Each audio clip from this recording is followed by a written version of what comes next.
It's the Bud Grant Show.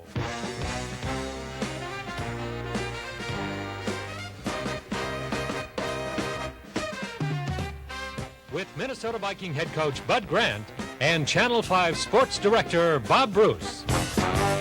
Now, here's Bob. Hello again, everyone, and welcome to the Bud Grant Show. Today at Metropolitan Stadium, the Vikings lost to a very inspired Green Bay Packer football team, 35-23, dropping them back into a tie for first place in the NFC Central Division. It was a tough loss. Well, with us to talk about today's game, as always, the head coach of the Vikings, Coach Bud Grant, and our special player guest tonight is offensive lineman Steve Riley. Welcome to the show, Steve. Thanks, Bob. First of all, Coach, like all Viking fans, I'm kind of surprised that we're here tonight talking about a loss to the Packers instead of a win. Well, I think if you looked at them against Tampa, you might think so, but if you saw them against the Giants and Seattle when they'd won 3 in a row and now 4 out of 5, they're a pretty good football team. And, of course, they got the plays from their big play people today, Jefferson, Lofton, and, of course, Ellis was back, and I thought he had a great day. The defense played tough. They're getting a little healthier. They had Dickey back for the first time in a long time. So they've played maybe through their poorest part of their season, now playing their best football. And there's no question today that they outplayed us.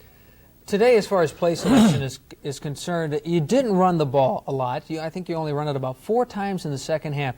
Did you see certain things in the film that you saw of Green Bay versus Tampa Bay that led you to believe that certain plays would work that possibly didn't work today?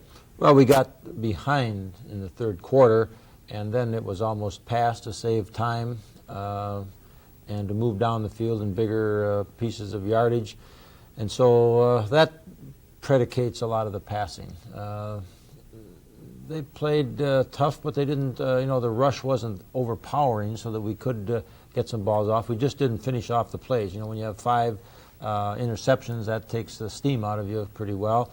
And we just didn't get the job done. It wasn't whether we passed or we ran. We had, I think, 400 yards total offense, and that should be enough to win most football games, but not when you give up 35 points. You mentioned the interceptions. Tommy's had 2 really tough Sundays. I talked to him in the locker room, and he says, I really don't know what the problem is. I'm just a little bit off, and it's just the way things are going right now. Do you think he might tend now to press a bit too much to make things go the right way? Well, interception is a broad term. I mean, any ball that's intercepted goes under interception by the quarterback, and that's not always the case. An example in Tampa, he was hit in the back as he released the ball. Curry intercepted the ball, ran it for a touchdown. Key, big play.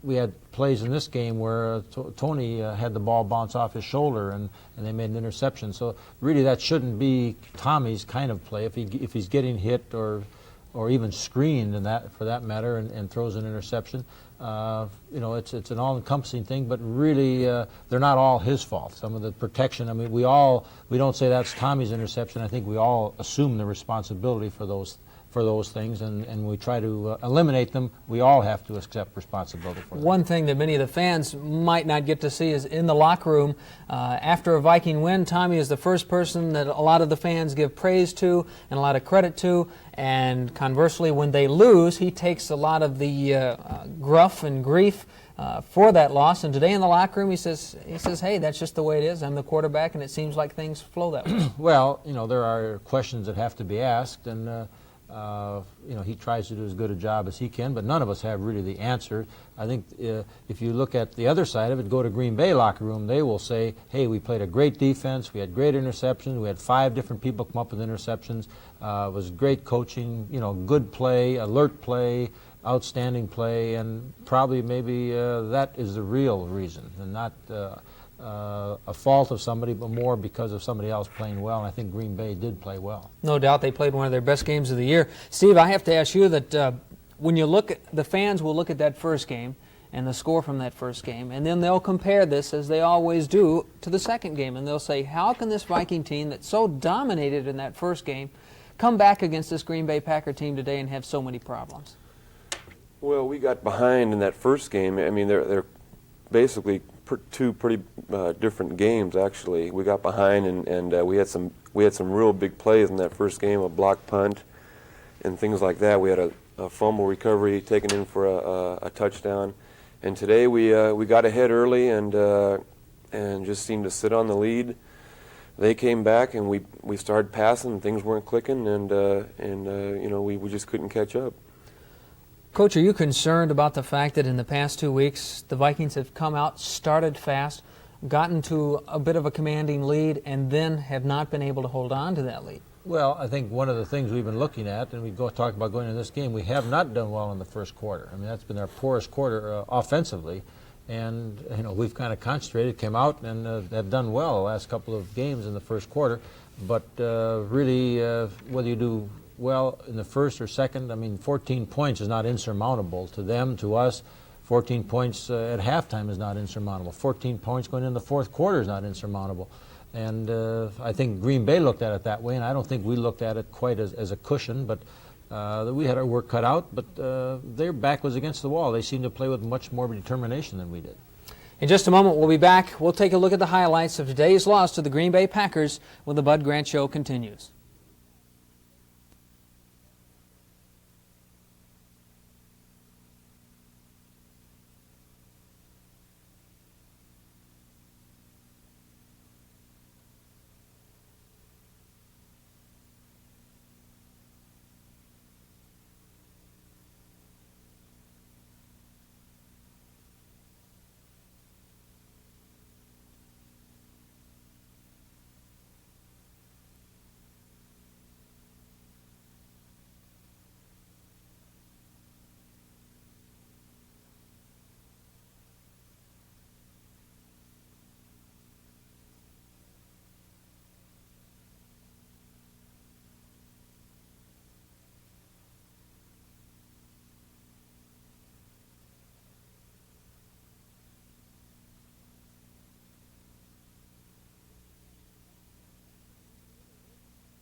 Despite the fact that the Vikes lost the game today, there were some bright moments, especially in the early going when they took advantage of a couple of mistakes by Green Bay. Well, we came out and you see the first play of the game here as we hit Joe Sensor, who had a good day, had 11 receptions for about, I think, 100 yards or close to that. And there's some things we thought we could do, and their defense dictated a little bit. Teddy there catches a pass over the middle. And then you see Tommy look down here. They make an error in their coverage. That safety was supposed to have been over deep on Ahmad. He got caught on a fake, and it was an easy touchdown. It was more a mistake on their part that allowed us to be able to throw the ball over their head. Here's the big break, the turnover that gave us the lead, you might say. Here's the fumble, and we go right in from this point and score a touchdown, and that was a gift. But I have to say we returned the gift 2 or 3-fold later on in the game. First play was a little pitch to Teddy, and we thought we had some things that we could do and move the ball around. And you see Tommy come back here on a drop back and find Joe in the middle. They doubled our wide receivers, and Joe made a good move on the linebacker to get inside of him. He was supposed to push him out and get inside for the touchdown. Green Bay comes right back, of course. They don't, again, 14 points isn't a great deal. And Dickey, I think, makes a big difference. Here you see that he threw the ball right between 3 people and the goal line, or and the sideline, for an important reception. Here he gets hit as he lets the ball go, and there you see, again, 3 people surrounding Jefferson, but yet the ball is on target, and we weren't able to even come close to it. Jefferson makes the catch, and then over the middle to Lofton, and I thought this was the best game we've seen Lofton and Jefferson play as a unit, together and contributing. Here Dickey into the end zone. Here's one of the things that have to go your way. We thought that was a good play by Kurt. They called interference. It's a judgment thing, but it hurt us because that would have forced them to kick a field goal, and instead they get a first down on the 1-yard line and score on a dive over the middle. We come back. Tommy here trying to go to Sammy down the middle. They make an interception. Good interception, really. We had some other opportunities, and they get a good run back here, about 20 yards, that I thought was showed that the intensity in which they played. Here's a screen, a play that they ran to Ellis a number of times, and Ellis is a big, strong running back. You very seldom knock him backwards. Those plays get 5 or 6 yards, and maybe more if you can make it go. Here's the play to Jefferson in the end zone. He just jumps up and That's why he's such a great receiver. That's something he did at San Diego. We haven't seen him do that this year much, but he did make that play, and that was a big play. Here's just before the half now, Eddie Payton on a kickoff return. We're right down here to the kicker. Had some good kickoff returns, had good yardage out to the 35, 40-yard line. Tommy back to pass, very little time here, but he does find the receiver, finds Sammy. Now we're fighting the clock in here, and gets the count on the sideline, stops the clock. We're in field goal range here, 25 yards. We had 7 seconds. We wanted to throw a pass here for 5 or 7 yards to one of our backs or wide receivers, get out of bounds and kick the field goal. Unfortunately, we threw down the sidelines, and instead of going out of bounds, it was intercepted. The last shot pretty much tells the story as the offense. Whenever you had something going, it seemed like you had the turnover that hurt you. Well, we thought we had 3 points there, but to their credit, they made a good play and good judgment and intercepted the ball and kept us off the board just before the half, which has been a very productive time for us. All tied up with the half as we roll the second half highlights, but in the second half, the Packers outscore the Vikings 21-9, and that was the key in the game. Well, they came back. We start out well. We come back with a run here for Teddy for about 9 yards, and that was probably our longest run of the second half. We get the first down, and then came out here with a pass that got us another first down. This time to Joe, and we had moved up the field, and we were about midfield. Tommy tries to hit the seam here to Sammy, and there's the interception. And the worst part about these interceptions, they're getting some yardage back and putting the ball in our end of the field where they don't, it doesn't take 8 or 9 plays to score. It only takes 4 or 5 maybe, or 6 plays, and many teams can run that many. Here's a good shot of Ellis again.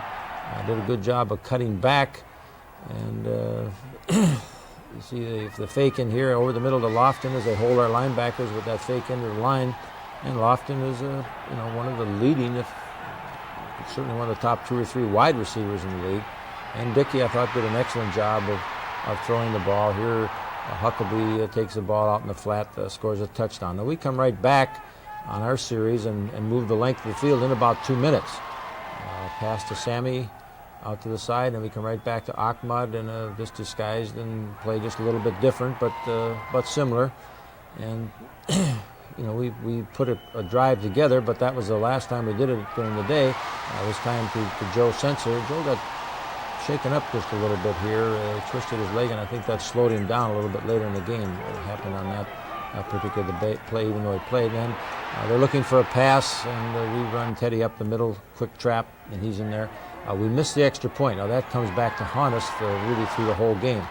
There you see Ellis come in, break a couple of tackles. We should have had him at the line of scrimmage, but that's the kind of determination he showed. Here's the little screen out again to Ellis. He picks up some blockers. A big man with quick feet, and when he has to run with power, he can bow his neck and get upfield with it too. And here's the punt.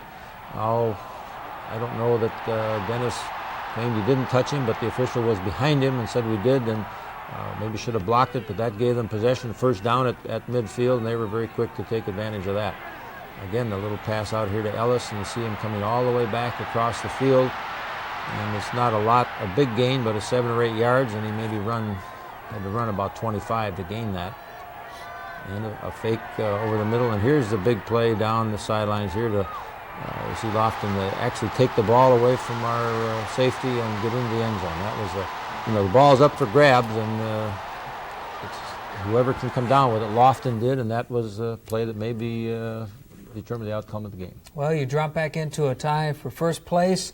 It means that, well, you really could say what else is new as far as the NFC Central Division. This is the way it always seems to be, where just about everybody, Detroit, Tampa Bay, even Green Bay still has a possibility. Green Bay can win the next 3 ball games. They play.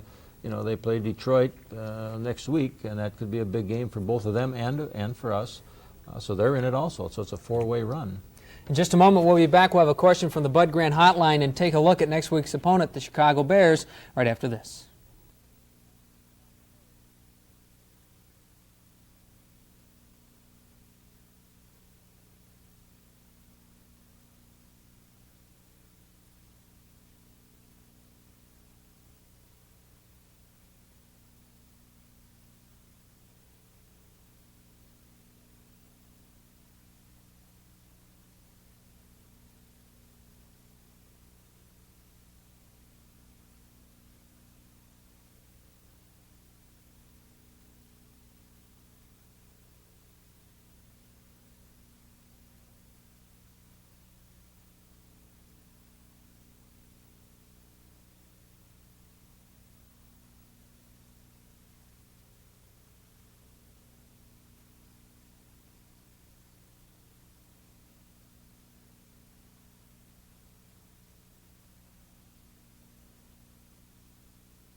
Our question from the Bud Grad hotline comes from Daryl Sellers, and Coach Daryl wants to know the Viking defense had a few problems in the last 2 weeks, wants to know if that 3-4 defense is still working as well as you'd like it to work, or are you going to rehash your defensive plans at all?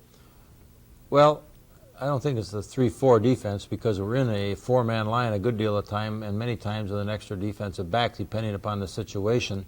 When you give up 35 and 31 points, it's very hard to win many football games when you give up that many points. But I don't think we're going to revamp our defense. We hope to play it a little bit better, and maybe the offense can help by holding on the ball a little bit longer and keeping the field position. But I don't think we're going to change the defense. Don't forget, our hotline will be open for 1 hour following next week's game against Chicago. That number again is 642-9375. That's 1 hour following the Vikings game against Chicago next Sunday. Now, look ahead to next week's opponent, the Chicago Bears, in a game that, well, crucial really isn't a strong enough word for this game coming up this Sunday. And the Bears are the kind of team that can give a lot of people trouble. Well, here's an example here as they play Dallas, and Evans runs in for a touchdown. Here's Peyton against us, and this was his longest run against us up here, I think 13 yards.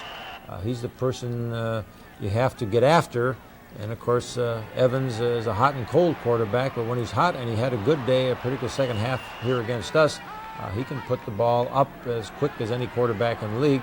And here you see an example of a couple of his quick throws, as we had a hard time getting to him. And then, of course, if nobody's there, he'll run the ball. Their defense is tough. They've reached the depths against Detroit, and I think their pride was hurt a little bit. They came back against Dallas and looked super.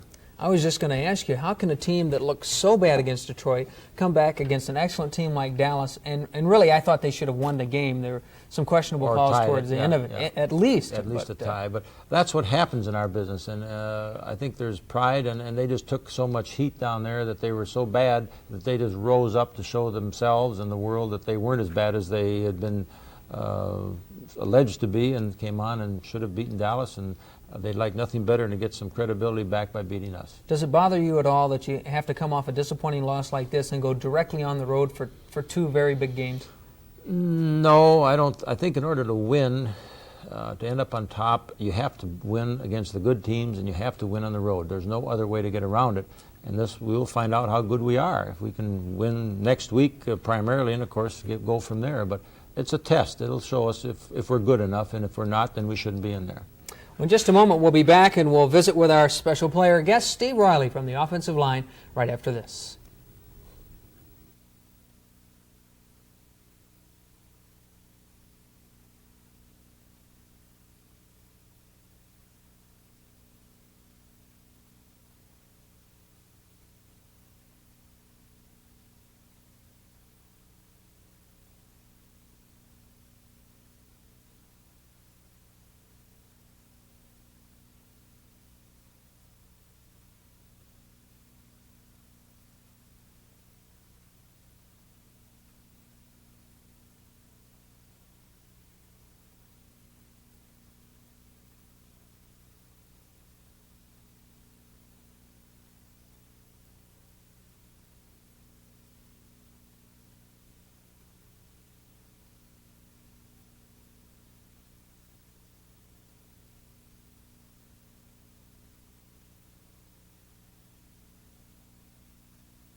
Our special player guest, as you already know, is Steve Riley from the offensive line. Interesting stat about him. Last year, he's one of only 2 Viking linemen to start every game. He's very durable. And also, for him to even be around is a story in itself, because if you remember, he was traded to New Orleans. He went down to New Orleans, flunked a physical, and then came back to the Vikings. And that must have been a rather interesting experience, especially emotionally, to suddenly say, I'm no longer a Viking, I'm going to be a Saint, which is not exactly the greatest of all things to be, and then suddenly find yourself back with the Vikings again. Especially the year I would have been in New Orleans when they went 1-15. That wouldn't have been a very fun year to be at. Yeah, it was. I went through an emotional off-season that 2 years ago, but as things turned out, you know, I'm glad they turned out the way they did, because you know, I like it here, and you know, I realize being traded, being cut is part of the business, but you know, if you can help having it happen to you, it's the best. You've had a lot of problems with a pinched nerve, I believe, in your neck area. Do you still have problems with that, or? No, I haven't had any problems with my neck for over 2 years now. I still wear a neck brace to help give it support, but I haven't had any real problems with it in 2 years. Since the year after the year I did hurt it real bad, and I went through a lot of rehabilitation, stretching, and weightlifting for it. Now, your helmet's it's attached to your shoulder pads, or explain the kind of device that you have. Well, that was the year after I hurt it. It was some straps hooked from my helmet to my shoulder pads that kept my neck pretty much immobilized, but now it's just a little thing around my neck to keep it, you know, kind of give it a little support. You, in other words, get to come out for the national anthem this year. Yeah, this year I do, yeah. For those of you who didn't notice, I know a couple of times, and I think for the whole season, when you had that helmet attached to your shoulder pads, you had to leave the field because you couldn't take your hat off for the national anthem. Well, it was a process getting it hooked from my helmet underneath my jersey, you know, to my shoulder pads. So we did it all before we came out, and since I couldn't take my helmet off again, I had to stay in and then run out after the national anthem. But you know, I'm glad that's over with. One of the toughest jobs in football is when an offensive lineman is in a game where his team is behind by quite a few points, like the Vikings were today, and the defensive line knows that you're going to have to pass the ball, and suddenly they're just teeing off on you. Well, it's even worse for us because we're known as a passing team. And most teams go into our game knowing we're going to pass most of the time, so they're thinking pass most of the time anyway. And then when you get behind, you know, they can pretty much eliminate run from their mind and concentrate on pass rushing. So it gives us something to shoot for. A no-sack game is something we can take pride in.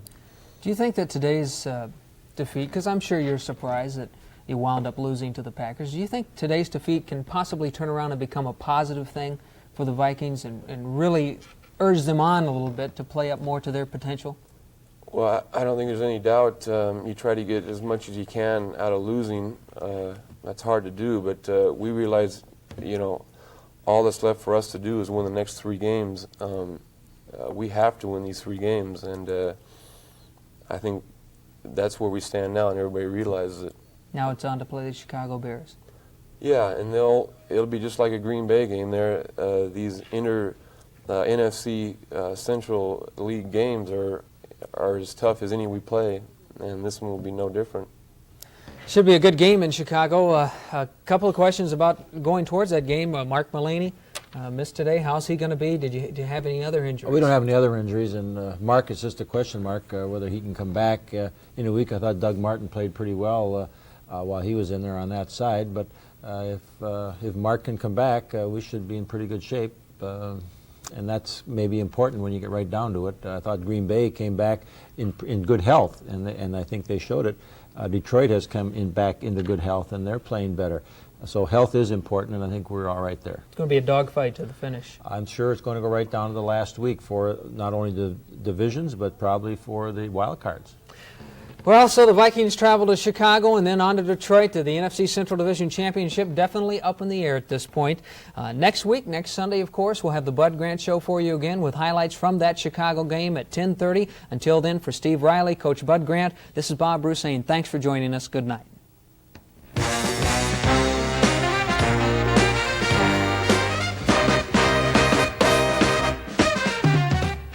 This has been the Bud Grant Show with Minnesota Viking head coach Bud Grant and Channel 5 sports director Bob Bruce.